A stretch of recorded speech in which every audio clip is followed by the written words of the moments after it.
What's up, B Squad? It is your boy JB, and I am here today with the review for Married at First Sight Season 16, Episode 13, titled, I'm Not Acting Crazy with You Tonight. Oh, that was kind of low when she said that, though. But before we go ahead and get into the review, you guys, if you guys are watching this video or any other video on the channel, and you guys are not yet subscribed to the channel, then do me a solid favor and stop checking me out on this date and having me pay for it at the end of it. You guys can do me that favor by liking the video, subscribe to the channel, turning on your post notifications, and sharing the video.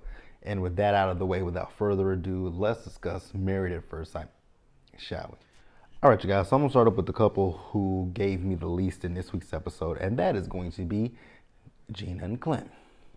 So this week, the couples are going to be taking their spouses to something, somewhere basically they're gonna take them somewhere that meant anything to them, and they're, take them back to their roots, right? A lot of these places where they took them back to their roots, I was kind of questioning some of these roots, so to speak. And I was like, why are we sitting in either a public place outside of someone's house? But Gina's and Clint's kind of made sense, minus Gina's. So Clint took Gina to a soccer field. So Clint was about 9, he said he was 9 years old when he played soccer. He was 3'5", and he wore a size 9 shoe, right? And he was just talking about how soccer had basically taught him a lot.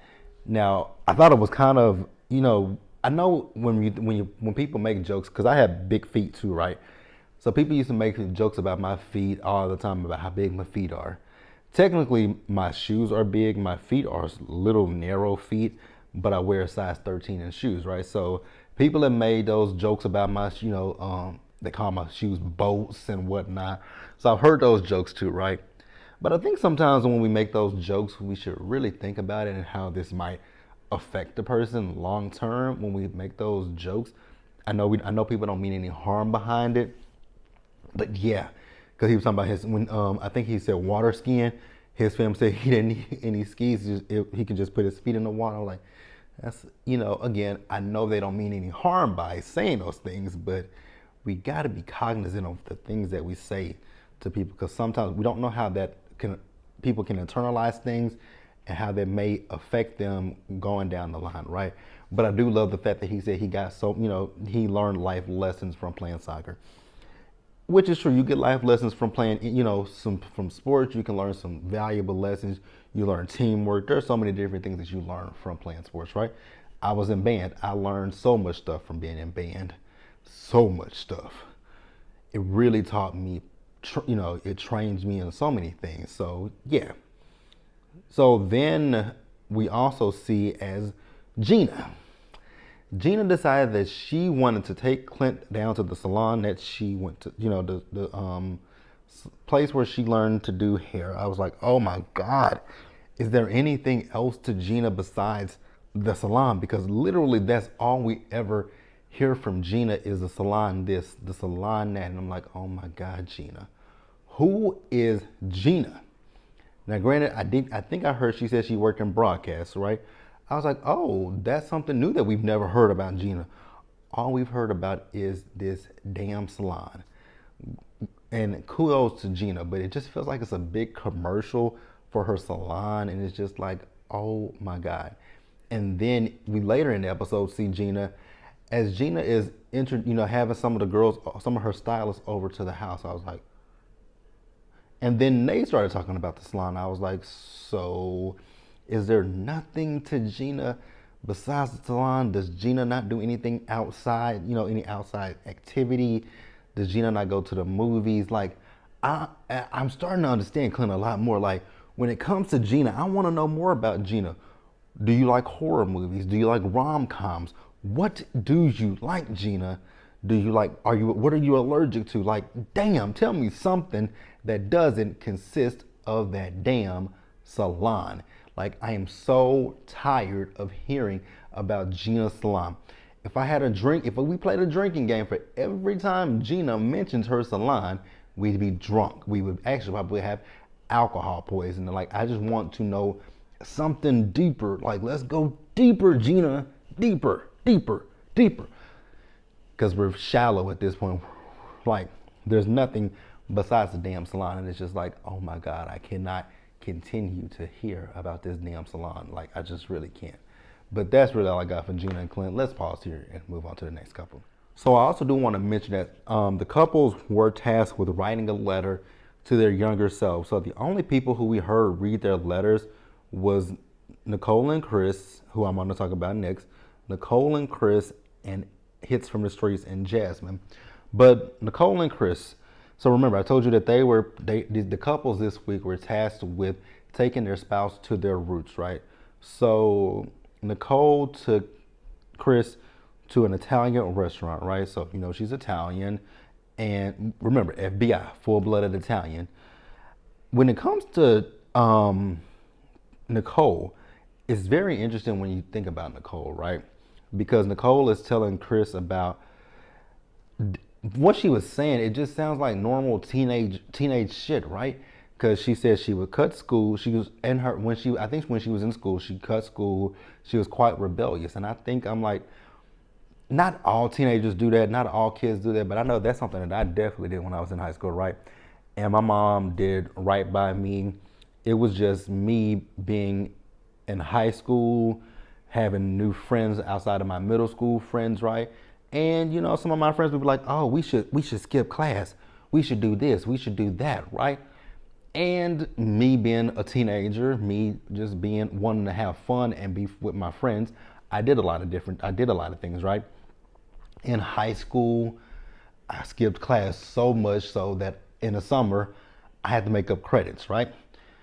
I'm not going to sit here and say that I got around a bad crowd, right? Because I did not get around a bad crowd. It was just, we were teenagers. We were just exploring things, right? Because even with my group of friends that I had my freshman year of high school, there was a protest that was going on at my high school in protest of our principal, right?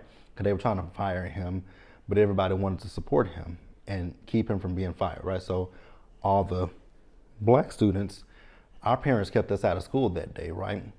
So my mom was going to keep me home from school, right? And she said, you can stay at home. She actually gave me the choice. What do you want to do? Do you want to go to school or do you want to stay at home? I decided I wanted to go to school. I didn't stay at school. I didn't even go to class.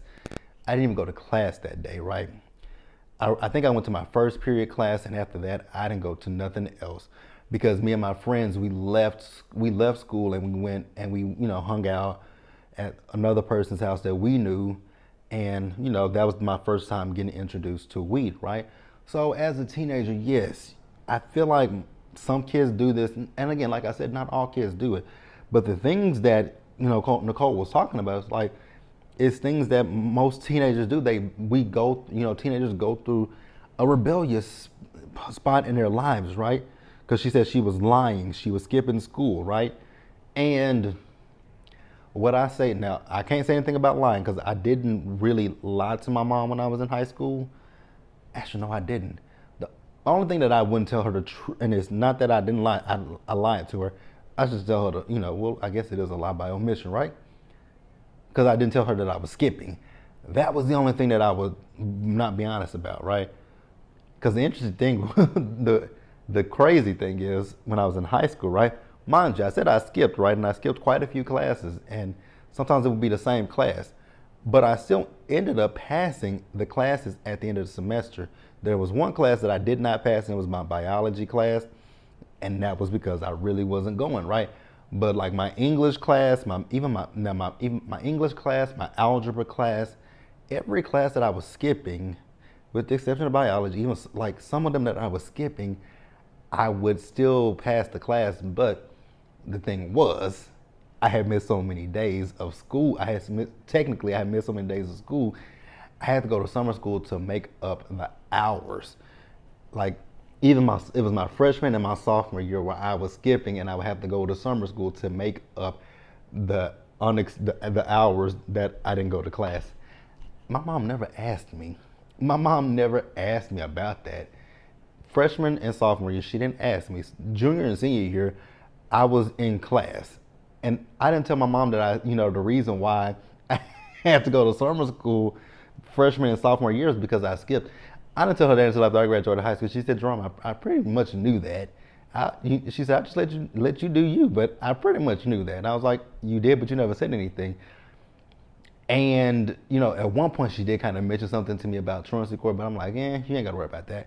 Because I would still be at school. And most times what I would do when I was in high school, I would go to class, I would let them count, I would get the attendance counted, and I would open the door. We would have a way, me and my friends, we came up with a little system.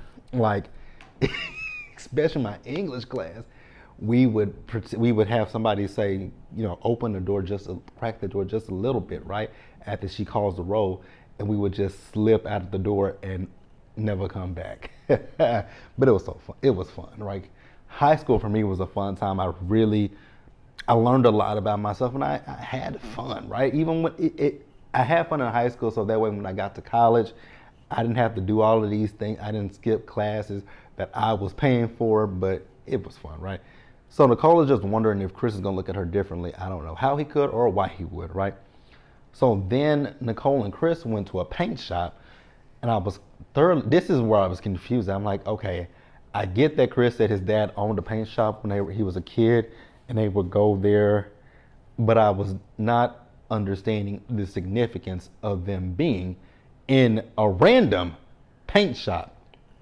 Like, that was what threw me. I was like, so y'all really got clearance to film in a paint shop?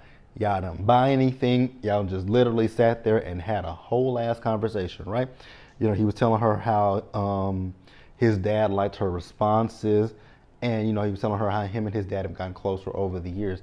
And I was just still sitting there thinking to myself, like, y'all, well, you know what? Maybe they did buy something, because later in the episode, we did see them as they were at home and they were painting, and she was basically asking him, like, hey, the things that I told you earlier, does that make you look at me any differently? It really shouldn't.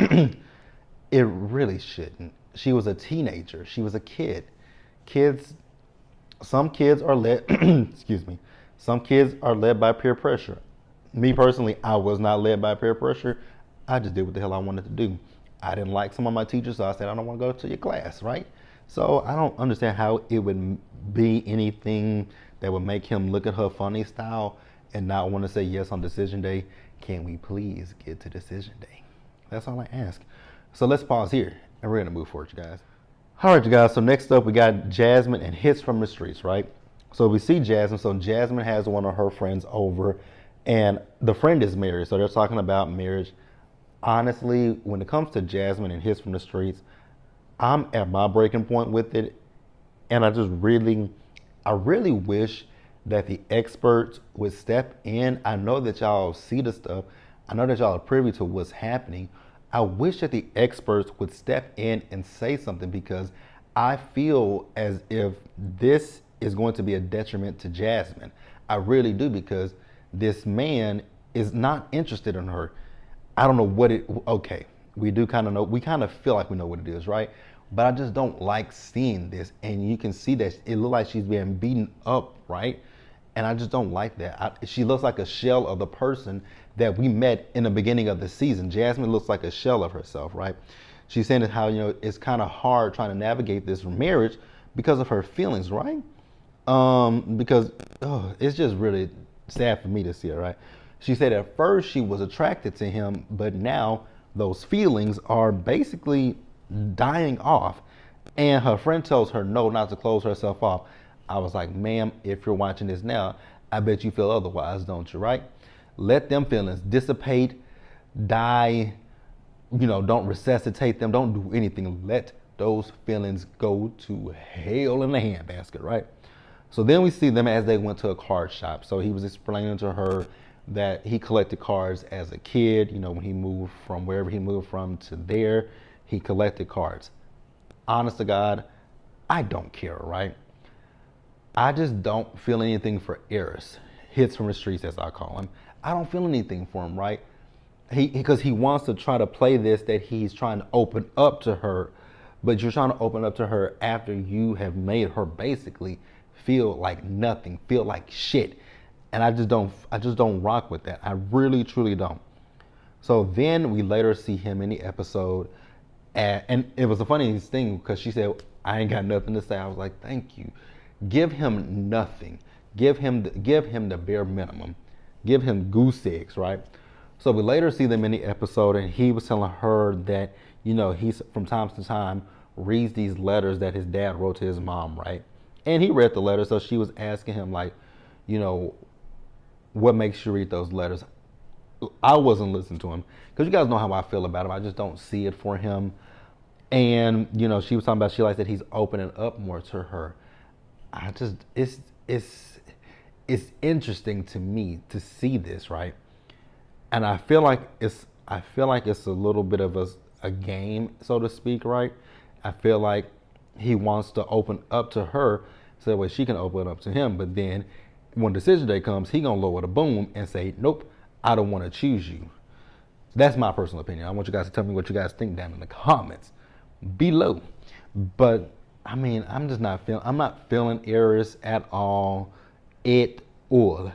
So we're gonna pause here and move forward, and we're gonna get ready to wrap up the episode, you guys. All right, you guys. So before we wrap up the episode, we saw Jasmine and Hits from the Streets and Kirsten and Shaq. I thought they were going paintballing, but they didn't go paintballing. It looked like they went to play with some Nerf arrows, right? At first, the boys were beating the hell out of the girls, but the girls came around and beat they behinds, right? So then we see Jasmine and Shaq talk, and Hits from the Streets and Kirsten talk, all right? So I love the fact with Shaq that he complimented Jasmine, told Jasmine she's a beautiful girl. He said, "I'm not coming on to you." He said, he asked her what does she want from this marriage. I love that he's just being attentive to her. Her husband ain't been attentive to her. She even smiled. Like, that is the first time in a while that I've saw Jasmine just smile because he was treating her like she's a human being, number one. The thing with Hits from the Streets is I feel like because he's a very sexual person, so he says, right? But you ain't beating her, you ain't doing nothing to her. You ain't breaking her back in. You ain't doing nothing, right? You're making her feel like shit, basically. So then we see Kirsten. So she's talking to Hits from the Streets, and she's telling him how the attraction level it's growing with her and Shaq. And I'm like, is it really? Is it really? Okay, if you say so, right? So then, I think she was talking about their communication is off. And then Shaq was telling Jasmine how when it comes to Kirsten, she has these high expectations of him. And we're going to talk about those high expectations in just a minute because she wants him to do so many things, kind of like what her father did. And she was like, "Well, have you talked to her father?" He said, "I haven't met her father." She says, "Are you hurt that you haven't met him?" And he finally says, "It does hurt him. I know it does." But let's go ahead and get into Kirsten and Shaquille, right? So the episode actually opened with Kirsten and Shaquille, and she was showing him a home, right? And he's seeing her in her element as a realtor. And I will say that the house was nice. Shit, it should be nice for $2.9 million. So they talk about kids, they talk about the future, and she tells him that she doesn't want to live in an apartment and she doesn't want to rent a house. And I really have no problem with that. So she wants him to get them a house. I was like, oh, okay. I didn't really have a problem with that. It was the way she said some things that she was saying, right? Because he was like, "Oh, we got to save towards that." And she's talking about how people that she knows, they husbands bought them houses and cars, right? Well, I'm pretty sure the people that that have done that, they probably don't have a high amount of debt from going to school. There are a lot of factors, right? So your husband is in school, and I'm pretty sure he has loans. So it's gonna be a while, right? It's gonna be a while, girl. And then he said, "Well, you can't chip in." She's like, "My name will be on a deed." I was like, "Oh, wow. Okay." I mean, some people feel that way. But see, here's my thing when it comes to that. I don't know. I'm gonna keep it to myself. Let me know what you guys think in the comment section below about that. So then, we later see them as they go to her childhood home. Now, this was the scene that kind of threw me. They pulled up outside the house, right? You can see that there were two cars in the driveway. I was like, unless her family still lives in this house, are y'all trespassing on somebody's property? Like, if I was that person at that house, I would have told them to get them and that camera crew away from my fucking house, right? So she was talking about her childhood growing up, and she was talking about how her dad was the provider, how he did this and he did that. And I think she's setting those expectations of what her dad did for her mom, her brother, and her siblings growing up. She's putting that expectation on Shaquille, and I think it's quite unrealistic, right? Like your dad and Shaquille are two different men, first and foremost. What your dad did for your mom, that was your dad. Shaquille is a different person, so you can't say, oh, well, my daddy bought my mom a house, so I expect for you to buy me a house. It doesn't work like that. I think she's living in an alternate reality, la la land, something, but it is what it is, right? So she also talked about when her parents split up. Now, mind you, she also says that she's not yet ready for Shaquille to meet her father. I was like, why? See, it's always something with Kirsten. It's always something. She always puts a stipulation on everything when it comes to Kirsten and when it comes to Shaquille. There's always some kind of a stipulation. You can't joke, da da da da da. I don't want you to kiss me, but I want you to ask me to kiss me. I'm not ready for you to meet my dad yet, because there's always stipulations when it comes to her. There's always a damn stipulation. So we then see him as he's introducing Kirsten to his godmother and god sister. Now, puzzle me confused about this one, right? Because the godmother showed a picture of her grandparents, and he said, yeah, my grandparents. But so I was like, so is this like an aunt that's your godmother? Because I was kind of confused about that. I think that might be what the situation is. That I think it might be an aunt that's his godmother, and if it is, that's cool. Your godparents are in the family, right? So they talked about the car wreck. They talked about the fact that he is the person in the family who coordinates everything. He's also the one that, when his grandparents just passed away, that when the family started to kind of split apart, he was the one that brought the family together. And I loved hearing that, right? Because my grandmother was the head of the family. We always used to do things at my grandmother's house, Christmas, Thanksgiving, Mother's Day. And since my grandmother has passed, my family's kind of, we've split apart. But also my grandmother had a lot of kids too, right? So it's kind of hard to get us all together. And I liked hearing that about him and his family. I wish me and my family could do that. So then later in the episode, they got back home. She asked him what did him and Jasmine talking about. He told her, and she said, "Oh, I was just joking about the house, but you could buy me a car. Replace my Mercedes with a Lamborghini." He says, "I can replace it with a Honda, Toyota." And she's like, "I was just joking." And so he wanted to have a conversation about it, but she didn't. And I'm happy that he clocked the fact that when they were on the honeymoon, she was telling him it's a time and a place to joke. And so when he's trying to be serious with you, is this a time and a place to joke? Just asking the question, right? And she's like, "I'm not going to get crazy with you tonight." I was like, ugh. Okay.